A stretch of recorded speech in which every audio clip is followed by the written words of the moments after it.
तुम्हाला सुद्धा संध्याकाळच्या जेवणाचा प्रश्न पडत असेल काय बनवायचं, तर एक वेळेस माझ्या पद्धतीनं गावरान टाईप असे हे शेंगोळे करून बघा. इतके आवडतील की तुम्ही पुन्हा पुन्हा बनवाल.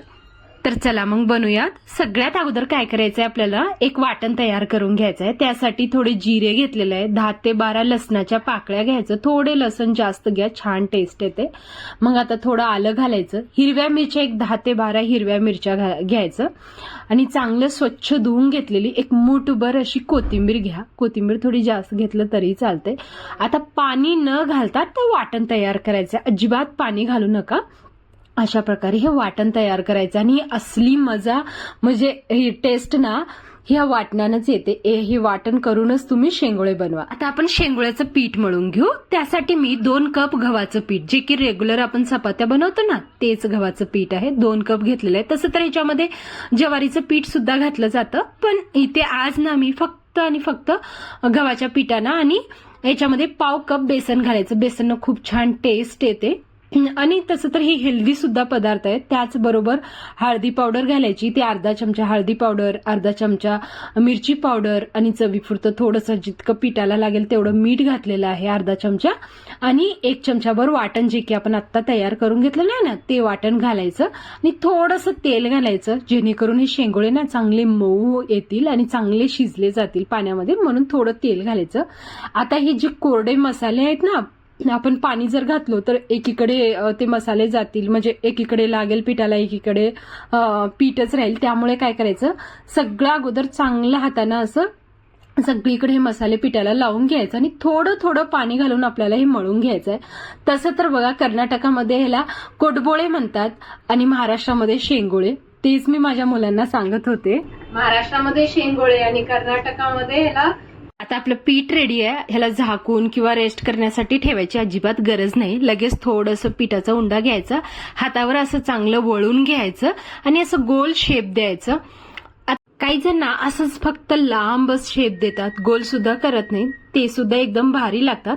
आता तुम्ही हवं तर तुम्हाला हातावर जर चांगलं वाटत नसेल तर तुम्ही ना असं पोळीपाटावर सुद्धा करू शकता. रेसिपी जितकी सोपी आहे ना इतकं भारी वाटते. खरं सांगू तुम्हाला, मला ना सर्दी खोकला किंवा म्हणजे असं तोंडाला चव नसेल ना तर मी हे शेंगोळे बनवून खाते. इतकं भारी वाटते ना, एवढं रिफ्रेशिंग, म्हणजे एवढं भारी की माझं दुखणंच हलकं झालं असं वाटतंय, एवढं भारी. बघू शकता तुम्ही व्हिडिओमध्ये. एकच वेळेस मी खूप सारे असं लांब असं वळून घेऊन एक 5 ते 6 चाकून कट करायचं असं आणि बनवू शकता आपण.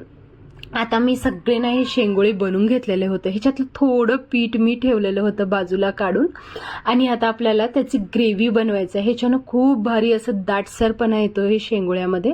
तुम्ही बघू शकता सगळे बनवलेले आहे. वाटीत थोडं पाणी घ्यायचं आणि ह्याच्यामध्ये हे ना तर पीठ घालून चांगलं हाताने कालू शकता किंवा तुम्हाला चांगलं वाटत नसेल तर असं चमच्यानं सुद्धा चांगलं मिक्स करून घ्यायचं.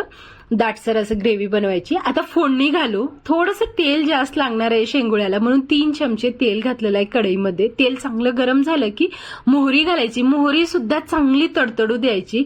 जिरे घालायचं आणि फोडणी चांगली बसली ना तरच मग छान हे शेंगोळे होतात.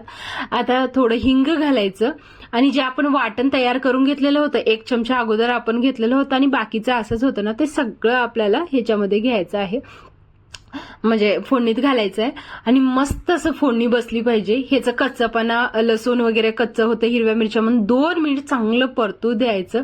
चांगली फोडणी बसू द्यायची, कच्च्या अजिबात ठेवायचं नाही, तरच मग भारी खमंग होतात. आणि थोडंसं हळदी पावडर घालायचं. आता ह्याच्यामध्ये हळदी पावडर आपण अगोदर सुद्धा घातलेलं होतं. परत परतून घ्यायचं थोडं. आता दुसऱ्या गॅसवर ना मी थोडं गरम पाणी करण्यासाठी ठेवलेलं आहे. ह्याने ना चांगली टेस्ट सुद्धा होते, म्हणजे भाजीमध्ये किंवा कशामध्ये गरम पाणी घातलं ना त्याचं टेस्ट आणखी जास्त वाढते आणि त्याचबरोबर लवकर सुद्धा आपले शेंगोळे रेडी आहेत. मग ते ना ड्राय होऊन जाऊ नये म्हणून लवकर होऊन जातील. दोन्ही फायदे आहेत, त्यामुळे गरम पाणी घाला. पाणी आता तुमच्या आवडीनुसार घालू शकता तुम्ही. इथे मी 3 ग्लास इतकं पाणी घातलेलं आहे. अगोदर सुद्धा मीठ घातलेलं होतं, म्हणून आता थोडं मीठ घालून ऍडजस्ट करायचं आहे आपल्याला. तर आता चांगलं ना पाण्याला उकळी येऊ द्यायचं. आता जी पाण्याची आपण ग्रेव्ही ठेवलेलं होतं ना, थोडं पीठ ठेवलेलं होतं बाजूला, त्याची ग्रेव्ही घालायची आणि मस्त ही ग्रेव्ही सुद्धा अगोदर थोडं शिजू द्यायचं.